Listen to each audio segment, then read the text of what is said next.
tomboko lahy sy tomboko vavy.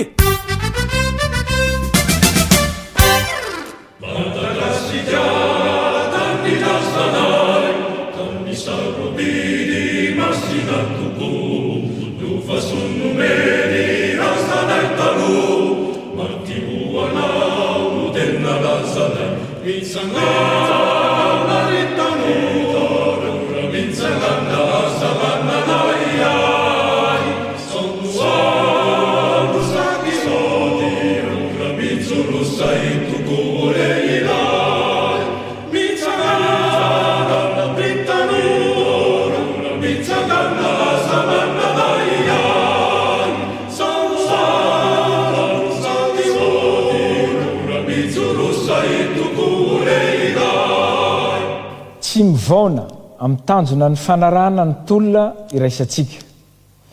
Mazava ny lalakombana dia ny firosoana amin'ny fanovàn-drafitra amin'ny alalan'ny fikaonan-doham-pirenena sy ny fananganana repoblika fahadimy ary ny fifidianana madio sy mangarahara.